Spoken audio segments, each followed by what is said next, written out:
Does the narrator describe Teresa? എങ്ങനെയാണ് കഥ പറയുന്നയാൾ തെരേസയെ വിവരിക്കുന്നത്? The narrator describes Teresa as a Paul.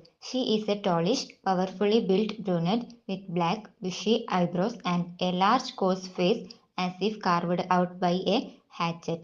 Teresa പോളണ്ടിൽ നിന്നുള്ള ഒരു സ്ത്രീയാണ്.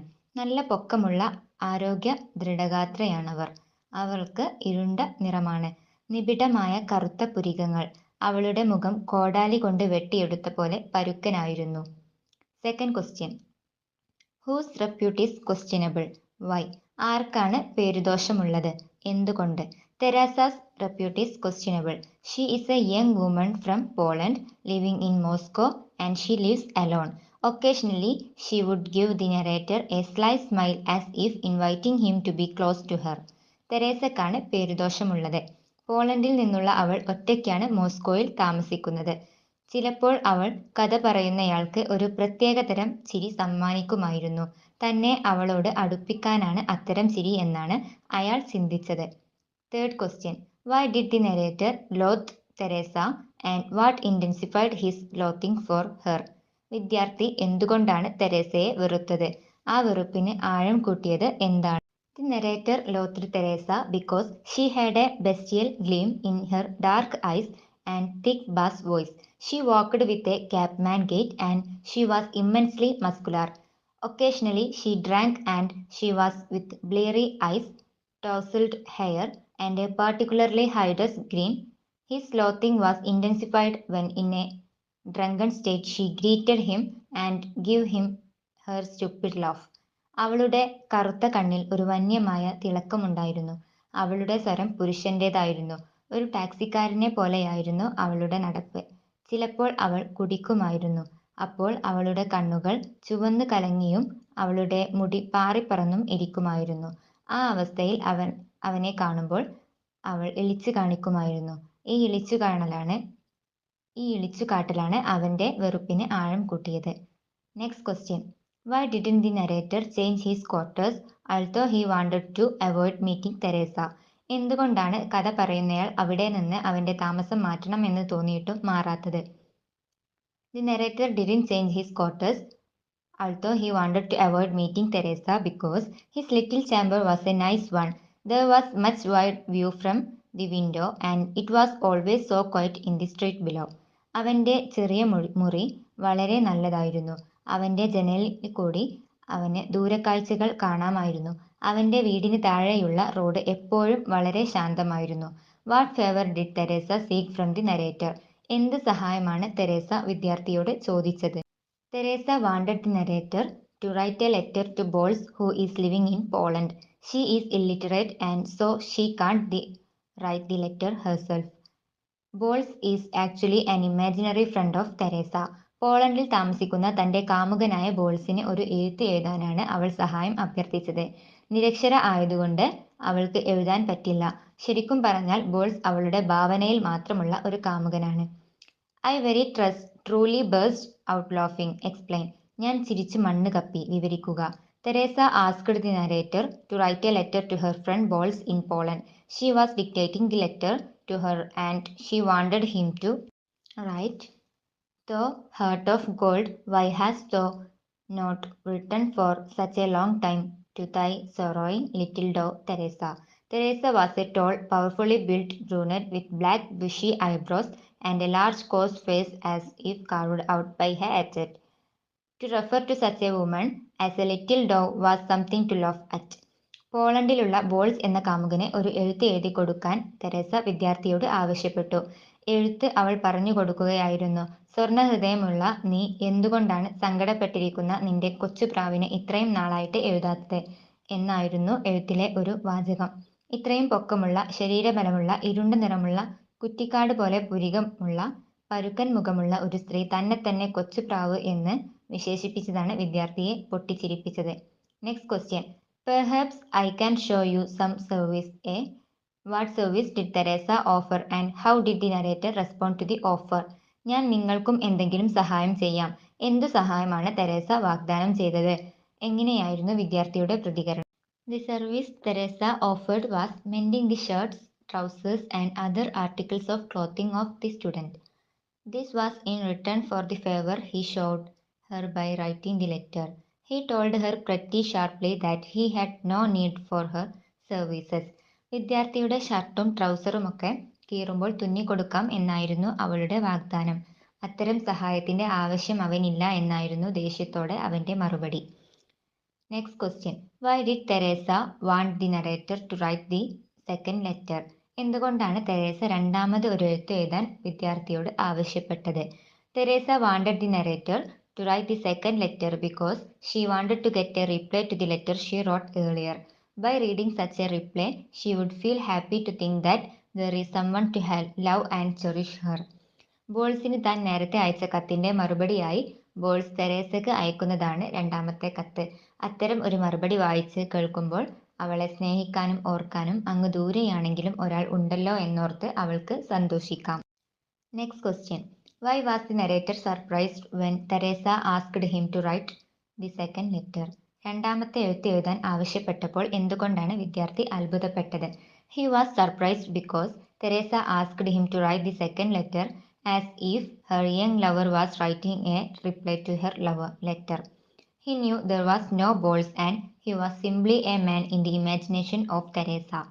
രണ്ടാമത്തെ എഴുത്തിൽ ബോൾസിൽ നിന്നും തെരേസയ്ക്ക് മറുപടി എന്ന തരത്തിലായിരുന്നു എഴുതേണ്ടിയിരുന്നത്. വിദ്യാർത്ഥിക്ക് അറിയാമായിരുന്നു ബോൾസ് എന്നൊരാൾ ഇല്ലെന്നും അത് വെറും ഒരു ഭാവനാ കഥാപാത്രമായിരുന്നെന്നും. Next question. Comment on the narrator's immediate response when Teresa asked him to write the second letter. രണ്ടാമത്തെ എഴുത്ത് എഴുതാൻ പറഞ്ഞപ്പോൾ എന്തായിരുന്നു വിദ്യാർത്ഥിയുടെ ആദ്യ പ്രതികരണം?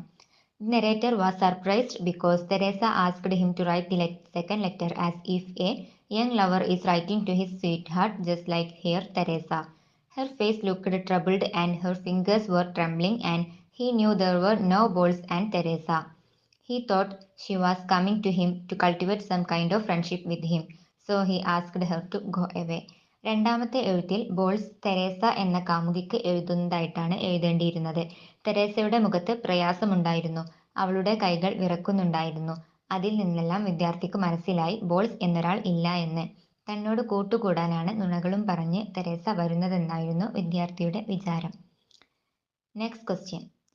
How did Teresa behave when the narrator expressed his annoyance? വിദ്യാർത്ഥി ദേഷ്യം പ്രകടിപ്പിച്ചപ്പോൾ എങ്ങനെയാണ് തെരേസ പെരുമാറിയത്? She grew strangely terrified and distraught. She began to shift from foot to foot without moving from the place and spluttered comically, as if she wanted to say something she couldn't. She then turned abruptly towards the door and went out. അവൾ പേടിച്ചുപോയി. അവൾക്ക് ഭ്രാന്ത് പിടിക്കുന്ന പോലെ തോന്നി. നിന്ന നിൽപ്പിൽ കാലുകൾ മാറി മാറി ചവിട്ടിക്കൊണ്ട് അവൾ ഏതാണ്ട് പറയാൻ ശ്രമിച്ചു. പെട്ടെന്നവൾ തിരിഞ്ഞ് പുറത്തേക്ക് പോയി. Next question. What did Teresa do when the narrator entered her apartment offering to her help?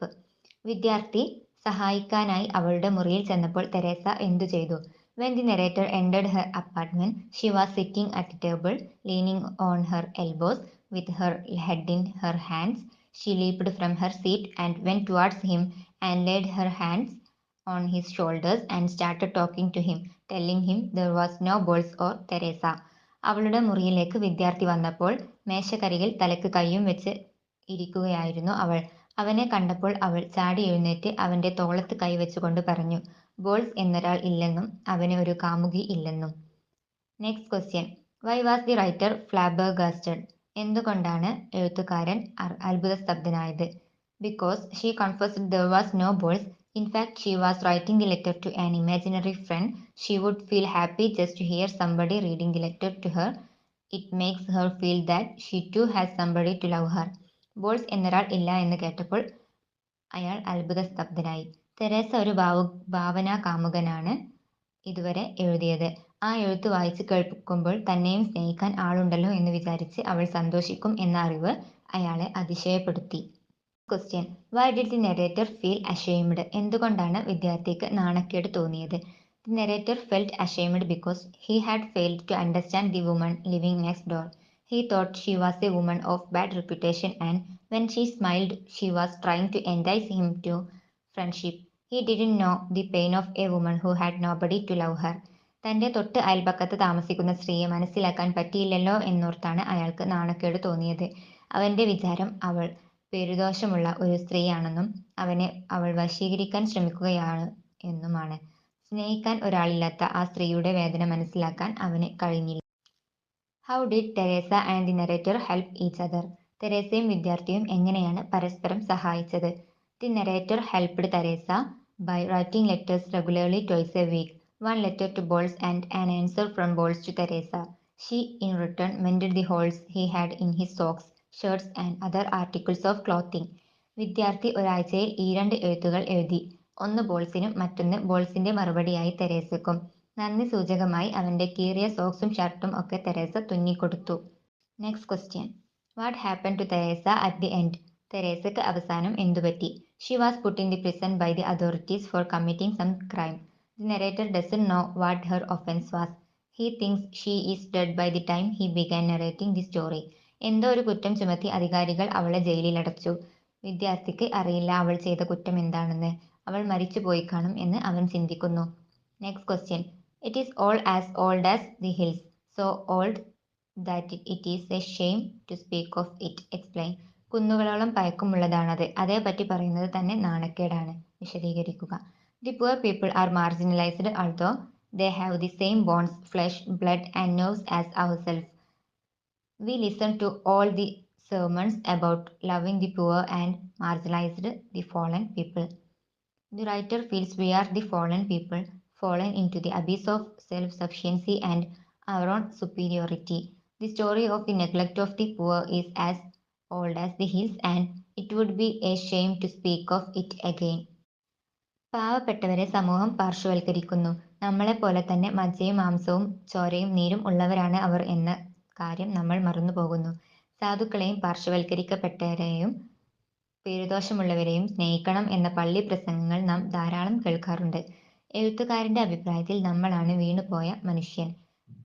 നമ്മൾ മെച്ചപ്പെട്ടവരാണെന്നും നമുക്ക് ആരുടെയൊന്നും വേണ്ട എന്ന ചിന്തയും നമ്മളെ ചെളിക്കുണ്ടിൽ ആഴ്ത്തുന്നു. പാവം പിടിച്ചവരെ മറക്കുന്ന കഥ കുന്നോളം പഴക്കമുള്ളതാണ്. ഇനിയും അതേപ്പറ്റി പറയുന്നത് നാണക്കേടുണ്ടാക്കും.